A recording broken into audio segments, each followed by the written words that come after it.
I still haven't done all of them. It's like as soon as I finish one, it seemed like they add another or two. So.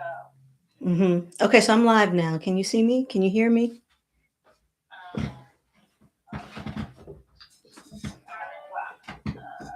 If I go to your page, I can't see it. But let me see. Let me close out of this because I'm gonna use what you texted. No, don't use. Just go to my. It should be just go to my. If you just go to my page, it should be there.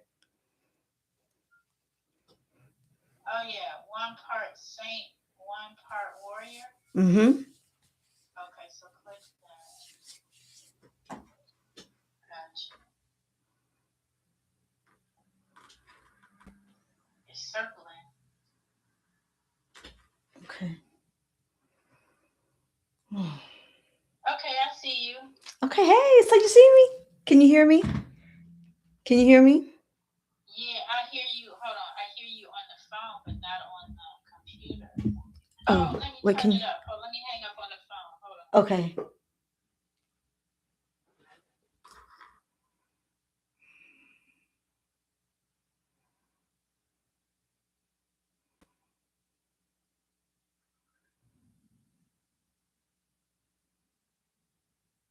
Hello, Eva. Hi, can you hear me? Can you hear me? Can you hear me? Can you hear me? Can you hear me? Can you hear me? Can you hear me? Hello, hello, hello. Hello. Okay, you can hear me? Okay, great. Thank you so much. I'm all set and ready to go. Let me see. I wanted to get my plant in the shot.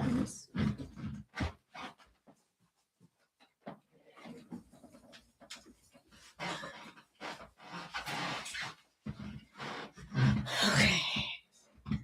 All right. So I'm good to go. Thank you so much, Yvette. Be sure and tell Naomi I said hello. So I'll just be here and ready for whenever somebody comes. So I just need to turn. No, don't turn away from the camera. I mean, from the. Oh, thank you, thank you, thank you, thank you. Okay, yeah, this is better than last week, right? Last week was a trip.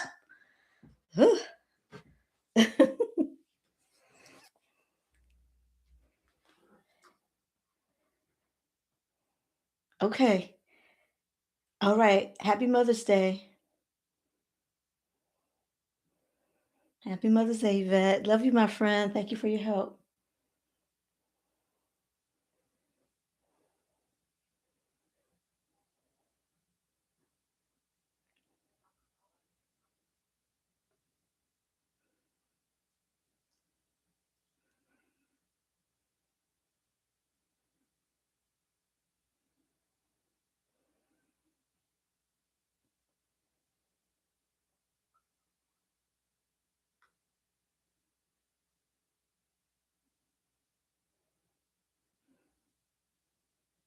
When the world unravels before you,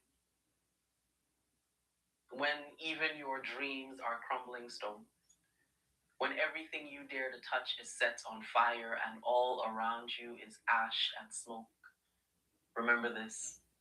Rock bottom is a perfect place for rebuilding. Remember that you are your mother's daughter. Your grandmother's answered prayers, a whole bloodline of women who bend in response to raging winds. There is nothing broken, nothing damaged or discarded. Each scar is a badge of honor, every misstep a victory dance waiting to happen. You are a woman becoming, learning the complicated language of forgiveness, the intricate lessons of the universe, and your heart is just a muscle. It needs exercise. You were born for this sort of heavy lifting. You were born one part saint, one part warrior woman. Loving yourself without shame is the most important thing you will ever have to fight for. Mm-hmm. When the world unravels before you, when even your dreams are crumbling stones, when everything you dare to touch is set on fire and all around you is ash and smoke, remember this. Rock bottom is a perfect place for rebuilding. Remember that you are your mother's daughter. Your grandmother's answered prayers, a whole bloodline of women.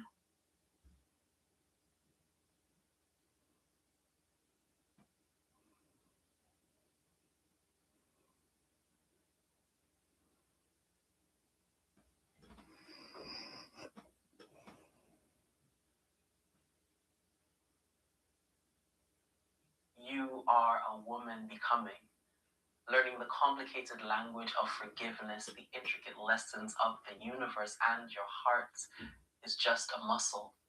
It needs exercise. You were born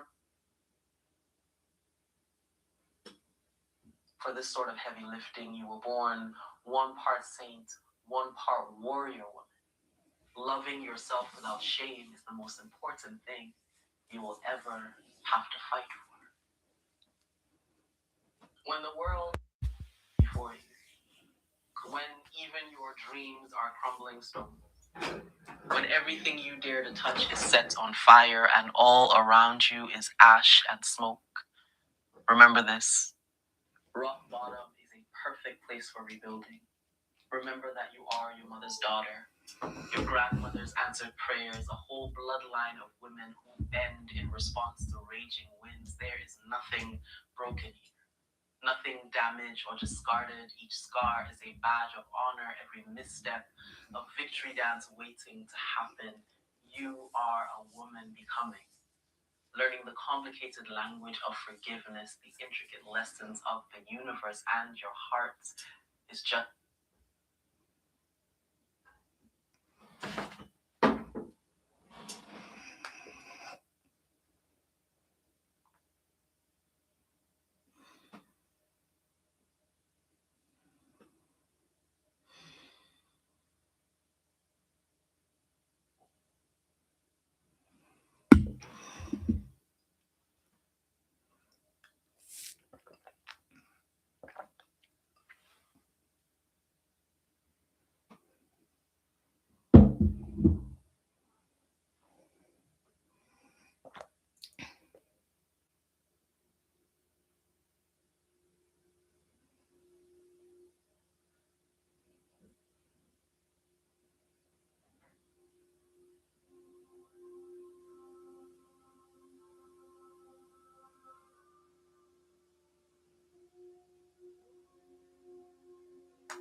Have whatever you dream. Hey, queen. Listen to your own inner voice. Hey, queen. You know what you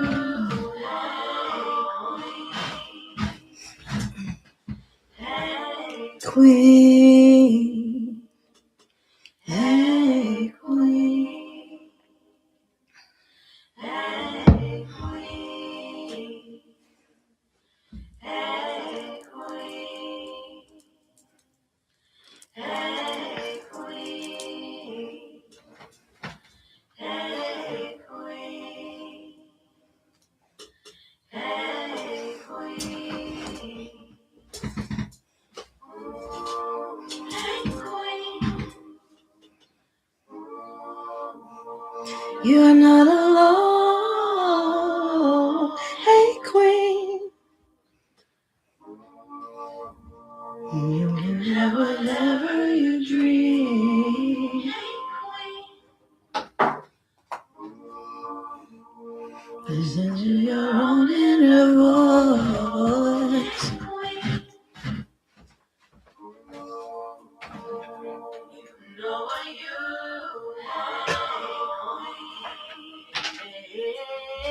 hey, queen.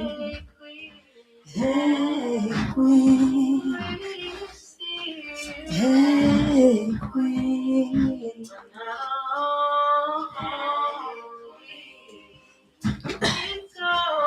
Hey, Queen. Greetings, greetings, greetings. This is Sana. Let me turn the music down a little bit. My name is Sana Green, and I am here to help reestablish the divine feminine in the world. Thank you for joining me. If you want to learn more about the divine feminine, how to use it in your life, how to be a healer, how to access other realms, then this is the place. Today, we're going to be talking about the divine feminine. Now, last week and the week before, I was wanting to share belly dancing with you all.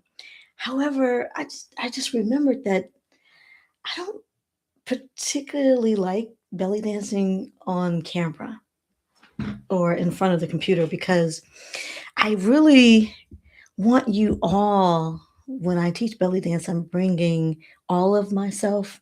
I'm bringing the entire my entire energy field, and I'm expanding to access as timelines where I did belly dance as a priestess, as a sacred practice, timelines where maybe I existed in another place, another time, another time frame, so to speak. And the music, the vibration from the music, when I teach outside, which I've started to do a lot lately because I loved to be able to combine nature and dance, because those are like my core those are like my core things. Dance, music, nature, all of it is really a reflection of the divine feminine. It expresses the divine feminine, and it can express the divine masculine too, and anything in between. However, the universe was created and everything exists with a particular vibration. Every plant, every piece of clothing, every human body, every cat body, dog body, every body has a particular sound, hum, or vibration to them. And when I'm teaching belly dancing, I'm bringing all of those consciousnesses, multiple consciousnesses, the multiple consciousness to bear. And that is really the way I love to teach. I love to do it in a circle and where women can connect to each other and where I can connect. So I realized doing it online, it's just not quite the right fit for me. It's not quite the right fit. I think in part I'm actually transporting myself to a timeline when they didn't have computers. When I'm belly dancing, I'm actually transporting myself, I think, on a certain subconscious level to another timeline, as I mentioned, another space where the dance itself was a dance not only with the women that you were dancing with, but with the earth, with the energy of the earth, with the sun, with the music, with the vibration. And so that dance is something that I really want to share in the context of a community of women. When a community of women get together, it is a wonderful thing. It's a wonderful, wonderful thing. So that's what we're doing today. We're looking at the divine feminine and how belly dance actually is a part of that, and also how to get beyond where you might be feeling some limitation. Okay.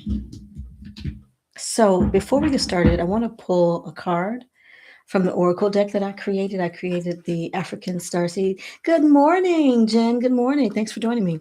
I created the African Starseed Oracle deck. Can you hear me, Jen? Jen Beyond. This is the Oracle deck that I created, the African Starseed Oracle deck.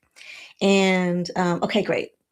And so I'm going to pull a card before we get started, and I want to share this poem that I heard on Instagram, and it's just such a lovely phrase. And this is actually kind of launching what I'm planning to do, which is called Give Her a Minute.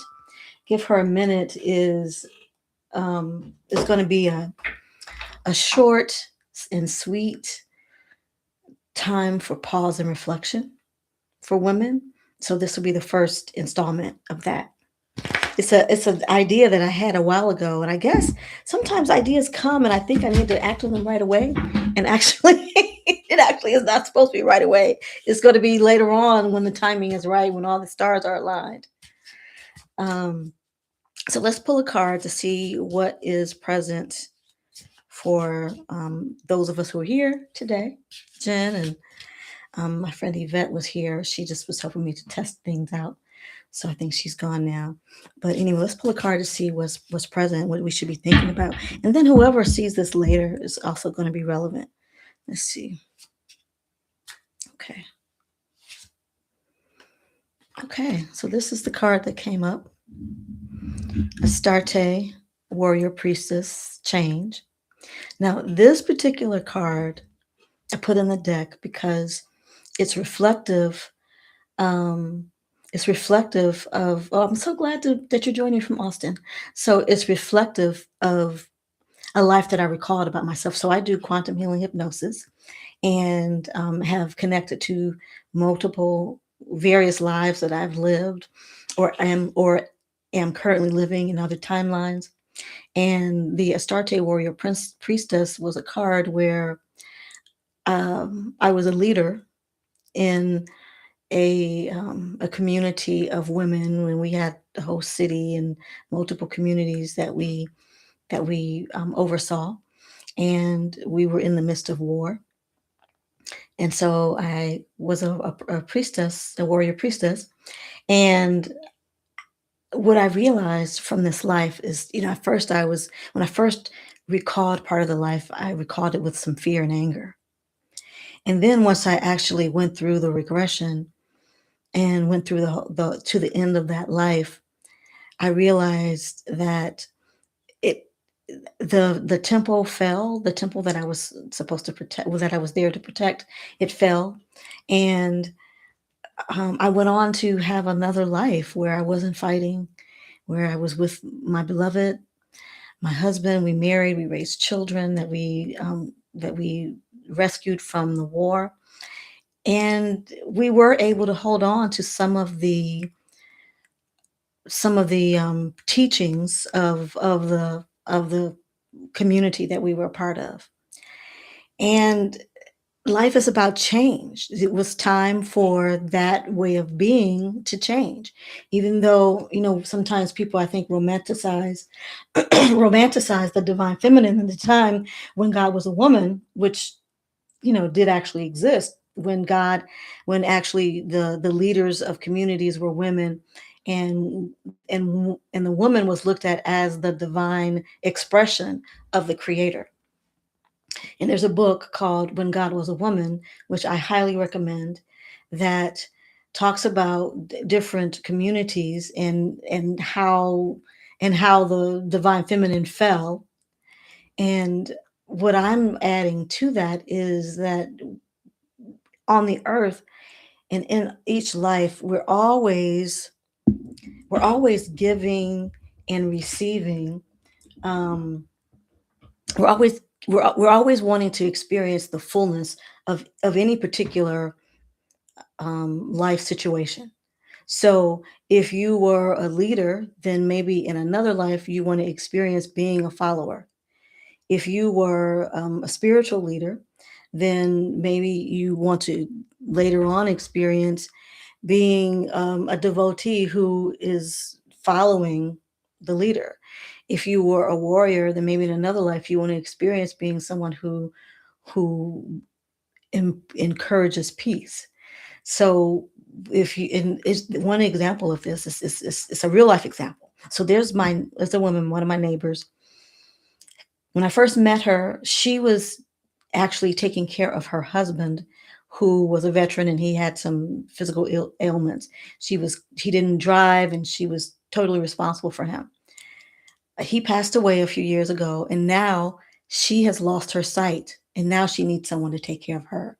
So she, in this life, was able to experience what it feels like to be totally responsible for someone who's incapacitated, and to be the person who's incapacitated and taken care of. So what this card is talking about is is that type of change, that even though one reality exists now, it's, you can trust and believe that there will be a change. The only thing that we can really trust in this life is change, that there will be a change. That's something that Octavia Butler talked about in her book, some of her books. I can't recall that quote, but everything you touch, you change. Everything you change changes you. So change is one of the core concepts of life, especially on on the earth.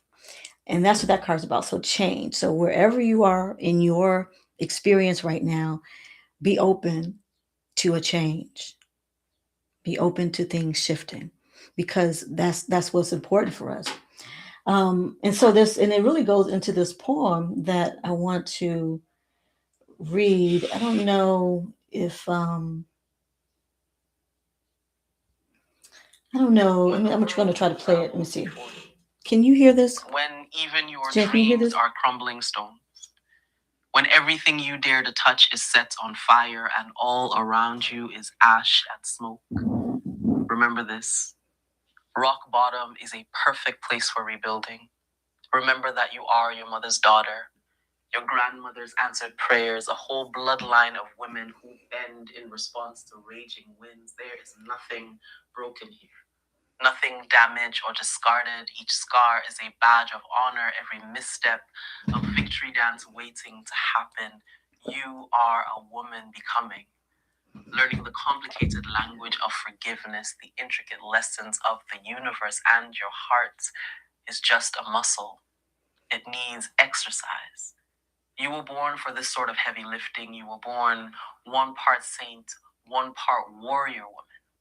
Loving yourself without shame is the most important thing you will ever have to fight for. So I love this poem. I just love this poem. I mean, and the whole notion that, yes, I'm a spiritual person, or well, I'm interested in spirituality, but the reality of life is that you let me turn this off.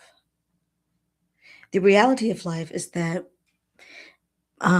we are always going to have challenges, and the challenges are designed to strengthen us. And I will definitely share the link to the poem. Um, I will definitely share that link. So the challenges in the, when I do the show notes, I'll share the link. But the name of the person who did the poem, and I tagged her on Instagram. Let me see. Titilope Songe. I don't know. This is the person who did the poem. Titilope Songuang. I can't pronounce the name, but I'll share the link to it too. So that's the poem. And what's important is that we realize again that change is imperative. I mean, one of the things I wanted to do is see myself as a warrior, see myself as strong and capable, and I wanted to see that life. That's necessary too. And the real challenge, the real mastery, the real strength is in being able to, in the face of challenges, still move forward. And I'm likening that concept to the last last 2 weeks when I tried to go live, and it didn't work out.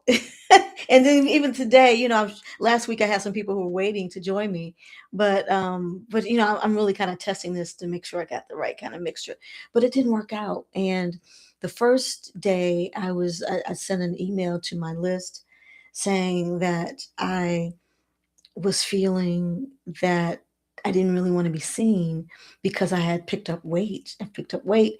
And it's not that I've picked up weight so much, because my body is still beautiful in the way that it has been able to maneuver the excess weight. The thing that made me feel challenged is in realizing, as I've been doing some shadow work, what is held in the weight that I've been holding. Like, I gathered this weight during a time of grief and trauma, and I got kind of stuck in that. And so the grief and trauma are held in within the weight. And so I when I was said, okay, I'm gonna go and belly dance, I'm like, ah! I love belly dancing. And when I can teach in person, I just love it. And after I finish it, I'm just so uplifted. And I believe that most of the people in the class are uplifted too. And that's something that I'm going to be doing in the retreat. So I'm doing a retreat to Ghana in October of this year, October 20th through the 28th. And the so at the retreat, I'll be able to just give everything, to give you the dance, to give you the history of the divine feminine, the history of the dance, and be able to help us connect to our ancestors there and embody the divine feminine so that you can move forward in wherever phase you're in, whether you need to restore yourself from working a full-time job and taking care of a family, being a wife, or whether you're a healer who wants to activate further your healing gifts. That's what this retreat is going to be about. So anyway, so this is a step forward for me. I haven't done this type of retreat before. So when it was time for me to go on camera and I was, thinking about the shadow work and the things that are held in this excess weight, I was thinking, oh my goodness, this is the problem that I'm this that all my slip is hanging, that all my stuff is showing, that people can see my vulnerability. And and that week was uncomfortable. Then the next week I had some technical difficulties. However, because I'm a warrior, I'm one part warrior woman and one part saint. I'm here again. I'm not going to do the dance because there's just too many technical things to work out that aren't worked out yet. But I do want to come forward and be here. So all of that is true. Like the feelings of my slip hanging and things being shown, and the sadness and the grief and the sense of loss, and the people that have moved on from this plane who are not here with me, and how that has really, I've been trying to hold on to them in their death. And so now this is the time for me to be able to connect with them in joy. And that's part of what the trip to Ghana is about, because my father's ashes are buried in Ghana. And I have not yet been able to go there. They were taken there in the 1990s, and I was supposed to go, but I just didn't feel it. I just didn't want to go. And I guess I'm realizing now that maybe I didn't want to go because then it was really real. My father's death sparked my spiritual awakening, and I've existed in that in between, that liminal space between him being alive and him passing. And so to actually, I don't know exactly why I didn't go, but now I'm going to go to the site where his ashes are buried in Ghana. And that's a whole thing, because the community that he was a part of has dismantled. And I did another video on my channel about this, but it's like a whole big thing. And I'm ready now. I'm ready now to step forward and actually see what's actually there, see the space where his ashes are buried, and see him as being a part of the earth there. And it's just so it's a process. It's like, even though I'm I'm an emotional person anyway. I'm an empath. I am empathic. So this whole time is a time in life where I am expanding. And part of the expansion is looking at some of the things that may have limited you. And once you can look at those things, then you're free to expand. And so now that I'm looking at those things, I'm free to expand to being in Africa, being in Ghana, and sharing the divine feminine through this retreat in this way. So that's my thought for today. That's to give her a minute. So, okay, good, Jen. I hope you can go to Ghana. Yes, vulnerability. I used to try to avoid appearing vulnerable. My mother would tell me try to avoid appearing vulnerable, but I'm like, why? When I had to um, put my ex out of the house, and he was back, and I was nervous that he was around, and my friend said, "Don't you cry. Just stand up there and don't let him know that you're upset." I stood there. I I cried, and I still stood strong. So I can feel all of my emotions and still stand strong, which is what I did for him. And I am a Leo. I'm a Leo with a Scorpio moon. So I'm a fire sign, but I have a lot of water, and I have a lot of water too. So okay, that's it for me. Happy Mother's Day to you, Jen, and to everybody who sees this. I hope this is a wonderful time for you. If your mother is no longer with us on this plane, as mine isn't, I hope that you can feel like that loving touch. Sometimes my mother comes to me, and I know that she's there because I feel like a little tingle on my cheek or somewhere near my mouth. So I know that she's around. And even in her death, so to speak, she has been so strong in my life. So I hope you can remember your mother in a loving way in whatever context she has been in your life. All right. Be well. All right. Take care. Peace.